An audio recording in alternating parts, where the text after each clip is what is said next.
Hello there guys! Welcome back to my channel. This is PJ Katapang, ang Batanggay vlogger ng Milan, Italy. And for today's episode, samahan niyo ako mag-ayos ng aking aparador.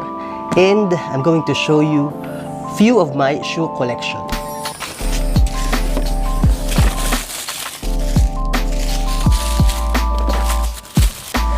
So okay guys, dito na tayo at kita nyo naman na medyo patas ko na ng okay yung mga boxes ng mga shoes ko. Kasi, ang gagawin natin ngayon is I want to organize my shoes at gusto ko sana ilagay yung mga shoes na mga ginagamit ko at hindi ko ginagamit sa mga tamang lugar. Like, yung mga hindi ko nagagamit, gusto ko ilagay doon sa taas ng aparador. At yung mga ginagamit ko everyday, doon na lang sa shoe rack sa labas. And, para magawa natin to, meron ako mga pang labels. Kasi ang gusto ko sanang gawin is bago ko ilagay dun sa mga sa mga tama nilang designation daw is malagay ko muna ng labels yung mga shoes natin. And disclaimer lang guys, ito pong mga sapatos kong to is hindi talaga sila lahat luxury. Mga kung meron man isa o dalawa lang. And hindi ko lahat to binili. Most of them are bigay din ng mga friends and lovers of God, ng mga pamilya at mga kaibigan natin. After namin na ni Mark na magkaroon ng COVID, syempre, yung mga bagay na hindi na namin ginagamit is tinapon namin. And yung mga natira is ito na lang mga to. Medyo konti lang naman, hindi naman ako marami magsapatos kasi nung bata ako guys, hindi talaga ako masyadong mahilig mag luxury or yung mga, alam niyo yung mga high-end sneakers, hindi talaga ako mahilig sa ganyan eh. Kasi ang iniisip ko dati, grabe ang mahal-mahal tapos itatapak mo lang sa ebak sa labas. Diba? Huwag na natin itong patagalin, mag-label na tayo. And so, habang nilalabelan nga natin itong mga shoes na to, is ikwento o i-share ko na rin yung mga story behind dun sa mga sapatos na binili ko. Kasi syempre naman every purchase natin, may story behind. Di ba? So, let's start with, saan ba tayo mag-start? Let's start with kung anong suot ko ngayon. Yung suot ko ngayon is, teka lang, Rico, sorry naman. Ito, I have this pink Adidas slip-on. Pero, bet na bet ko yung mga ganito kasi nung bata ako, kahit nung nasa Pilipinas ako, ganito na yung gamit kong pambahay. Kumbaga, ito actually yung pambahay ko. And courtesy ito ng aking sisterette na si Jam. Shout out, maraming salamat. At saka most of this, galing sa kapatid ko yan. Ang bait ng kapatid ko guys, binibigyan ako ng sapatos at saka mga slippers. Thank you. And hindi lang isa ang mayroon akong pair nito. Meron din akong biniling, ayan, this, kung kita nyo, this is Hugo Boss. Pagpupunta ko sa beach, yung pang beach ko, yung slippers ko sa beach, ito yung gamit ko. Paano ko siya lalagyan ng label? Wala pala akong kahon nito. Ito, parang ito maliit na to. Pwede to. Kasi nandito din sa kahon na to, Ted Baker na slippers din. Pero ang pinakagusto ko dito is balat. At ang bet na bet ko dito is color combination niya. Na yung stitches niya is orange. Tapos yung leather is black. This pair is from my Ate Mela from London with love sa aking mga family sa United Kingdom, sa aking mga Briton na mga kamag-anak nila. Shoutout sa inyo, maraming salamat sa Ted Baker. Ayan. So, lagyan na rin natin dito yung slippers natin na Boss kasi mga pwedeng slippers naman sila, di ba? So, lagay natin at lagyan natin ng label. Slippers Boss and slippers Ted Baker. O sa tabi nila sa side para hindi masyadong ayan. So, ayan. Meron na siyang label. So, this is courtesy of my sister din. Itong Adidas na to. And, bet na bet ko to kasi kasi hindi ko to masyadong ginagamit palagi kasi mahirap siyang yung color combination niya, pero 'di ba? Medyo okay naman siya kasi meron akong Furla na bag na yellow green din. And sa mga nakakilala sa akin, alam nila na yun ang gustong-gusto kong kulay, yung apple green tapos yung ganitong yellow green yan. Ito naman hindi naman talaga to Puma, pero ito yung Diyos ko, ang dumi-dumi, pasensya na. Ginawa ko tong gym shoes Roche Run ng Nike. Uy, dati usong-uso tong Roche Run kapag mga tumatakbo. Kala mo naman tumatakbo ako, hindi naman ako tumatakbo. And, ito po, I forgot this one. Ito, bet na bet ko to. Alam mo kung mabebetan nyo din to dahil nakakaloka because I went to this vendita ng Marni sa private sale. Ilagay ko yung clip. Baka may makikita pa akong clip, ilalagay ko dito.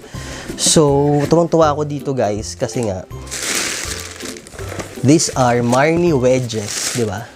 At saka ang maganda sa kanya, ang taas-taas niya. So, dahil pandakekok ako, ang maganda dito, ang taas-taas niya. Di ba? Ang ganda. At pag suot ko siya, mukha siyang Japanese ang peg ko. Kaya tuwan-tuwa ako dito. Pero I used this parang once or twice pa lang din. Malamig naman ngayon, hindi din naman natin magagamit. So, last na. Oo nga. Is this one. So, nakita niyo na naman ata to. This is my John Richmond sneakers. Ano ba yan? Yung unboxing nito, ilalagay ko dito. Kasi nga, I had an unboxing video of this. Ito sa mga inihatang sapatos, diba? Talagang kung anek-anek pa.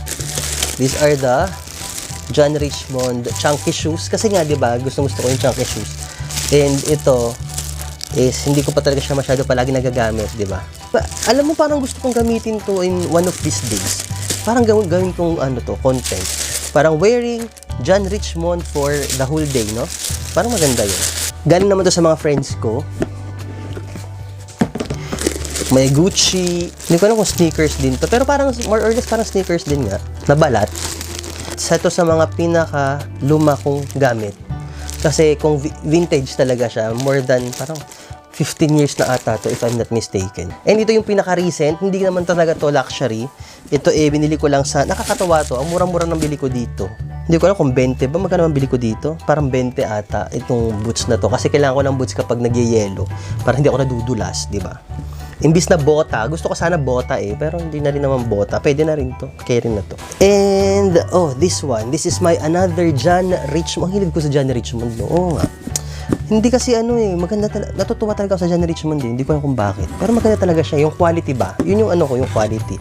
So, this, parang everyday shoes ko rin to. Lalo na kapag Jumujulanis Morissette, kapag umuulan, ito yung shoes ko. Kita nyo naman. Gamit na gamit, di ba? Ito yung ginagamit ko palaging shoes kasi balat siya. Natutuwa ako kasi though balat siya, malambot siya, hindi siya masakit sa paa. At ang maganda dito, kapag umuulan, hindi pinapasok yung paa ko ng tubig. Kaya, kaya I love this. Kaya kapag nakakita ulit ako ng ganito, parang gusto ko ulit bumili. Kasi parang, ang gandang investment ng John Richmond na shoes. So, punta na tayo sa mga aking favorite shoes. Ano ba yung mga favorite ko? Yung mga favorite ko talaga, yung mga tinatawag na drivers or moccasin. Ayun. Ang tawag dito ay mga moccasin. Ayan. So, let's start with this moccasin na talagang gamit na gamit ko ever since. Because these are given to me by my ate from London with love again. These are Bali shoes. Naku, gustong-gusto ko to, guys. Favorite ko tong Bali na to. Napakaganda sa paa. Pero napakasakit sa paa. Hindi siya talaga ganun ka-comfortable. Pero, ewan ko, talagang gustong-gusto ko. Hindi ko alam kung bakit. Kasi gusto ko siguro yung color. Tapos yung stitches niya white in brown, di ba? Pero sa totoo lang, masakit siya sa paa. Actually, meron pagkakataon na kasama ko yung mga friends ko, tapos mamamasyal kami, tapos malayo yung lalakarin namin. Sinisisi nila ako kasi, bakit mo naman daw ako kailangan magsapatos ng mga ganito? Wala lang, bet ko lang talaga. Kaya gusto ko magsapatos ng ganito. And then, these are my Versace collection. Dalawa lang naman. So, these are my Versace. Nakakatuwa dahil bumili talaga ako ng dalawa kasi bet na bet ko. Alam niyo naman, mahilig talaga ako sa ganitong mga moccasin, no? So, I bought a black moccasin. Diba? Nakita niyo ba? Ganda, no? At saka yung, Diyos ko na, amoy ko pa rin hanggang ngayon, ha? Luxurious yung amoy talaga, as in. And lagyan mo natin dito. The blue moccasin. Ang ganda. Tuwan-tuwa ako dito kasi napakasimple. Tapos, napakasimple niya. Tapos, pwede mo siyang i-forma ba, yung ganon. Parang, kahit simple lang yung outfit mo, tapos, kahit nga naka-walking shorts ka lang tapos naka-polo shirt, tapos naka-ganito. Bongga na. Yun ang mga tsuhin-tsuhin kong forma. Di ba kinakatsawan niya ako ng mga ko na yung forma ko pang-tsuhin? Totoo naman. Nasa 40 na tayo. Tsuhin-tsuhin na nga tayo talaga. This one, this is from Meluso. This is an Italian brand na bet ko rin. Maganda talaga siya, guys. I love it. Ito yung lumalagot kong shoes kapag nasa labas ako at tumitingin yung mga tao dahil lumalagot ako. Hindi ko alam kung, pero alam mo, madami akong na-receive na compliment from these shoes. Hindi ko alam kung bakit.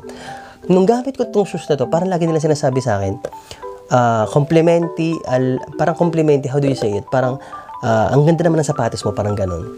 I like your shoes, mga ganyan. Itong shoes na to, hindi ko alam kung bakit. This is from Meluso and it's Vero Cuoio, yun ang nakalagay. Ano ba yung cowhide, ang cuoio, ang translation. Made in Italy and I love these shoes. Kita nyo naman. Ngayon, ilagay na natin sila sa taas. Sana ay nag-enjoy kayo sa maliit na collection ko ng mga sapatos. And until my next vlog guys, ciao!